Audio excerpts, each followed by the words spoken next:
అధ్యాయము 12వ వచనంలో ఒక మాట రాయబడి ఉంటుంది. అదేంటంటే, సహోదరులారా, జీవం గల దేవుని విడిచిపోనట్టు విశ్వాసం లేని దుష్ట హృదయం మీలో ఎవని అందైనా ఒకవేళ ఉండనేమో అని జాగ్రత్తగా చూచుకోండి.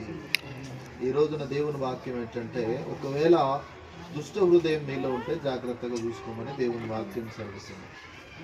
మంచి హృదయము, దుష్ట హృదయము, లోక సంబంధమైన హృదయము, పాపపు హృదయము, ఈ అన్ని రకాల హృదయాలు ఉంటాయి. మనసు దేవుని వైపు వెళ్తేనేమో అది దేవుని హృదయం. లోకంలో కఠినమైన చీకటి క్రియలు చేస్తూ ఉండేవారికి ఏమో దుష్ట హృదయం. మరి లోక సంబంధమైన హృదయం అనగా లోక సంబంధంగా మనము దేవునితో ఉండడము, లోకంతో ఉండడం, రెండు హృదయాలు కలిగి ఉంటారు. వారు దేవునికి ఆయుస్సు అని దేవుడు వాక్యం ద్వారా మాట్లాడుతున్నాడు. జాగ్రత్తగా ఉండకపోతే కనుక మనం దుష్ట హృదయము, సాతాను హృదయము, చీకటి హృదయంలో ఉన్నట్టు అని దేవుని వాక్యం సెలవిస్తుంది. మనిషి మారడానికి చాలా తక్కువ సమయం పడుతుంది. దేవుణ్ణి నిజంగా తెలుసుకుంటే, నిజంగా ప్రభుతో పాటు ఉండాలనుకుంటే కనుక తన జీవితాన్ని గురించి ఆలోచన బాగా కలిగి ఉంటాడు. దేవుడు అంటే ఎవరు అనేది తెలుసుకుంటే మాత్రము దేవుని విడిచిపెట్టే ప్రసక్తి ఉండదు. చివరి వరకు చచ్చినా బతికినా నేను ప్రభుత్వం ఉంటాను. ఇప్పుడు సౌలు అన్నాడు, సౌలు జీవితము ఒకప్పుడు పాప జీవితం, సౌలు జీవితం ఒకప్పుడు దేవునితో లేదు, నిబంధన లేని జీవితం.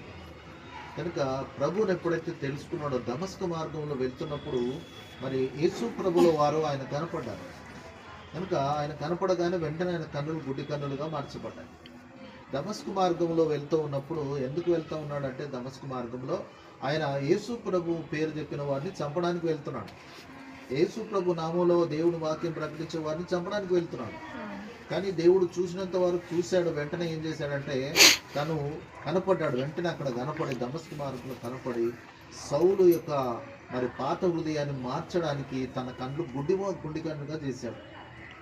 అంటే 3 రోజుల పాటు ఆయన కళ్ళు కనపడలేదు. 3 రోజుల పాటు గుడ్డివాడుగా ఉన్నాడు.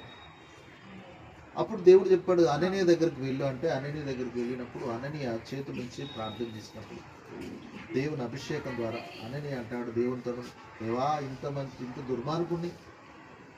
దుర్మార్గుని నేను ప్రార్థన చేయాలా అని అంటే, దేవుడు అంటాడు, నేను ఆయన చేయవలసింది చేస్తాను, చూపవలసింది చూపిస్తాను, అనేకులు ఎదుట నిలబడి ఒక ఖడ్గంగా తనను నిలబెడతాను అన్నాడు. దేవునికి స్తోత్రం.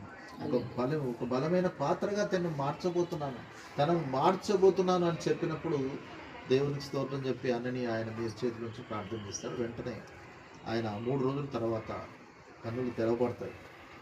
తర్వాత భోజనం చేశాడు. 3 రోజులు కూడా ఉపవాసంగా ఉన్నాడు. ఆయన 3 రోజులు అన్నమే తినలేదు.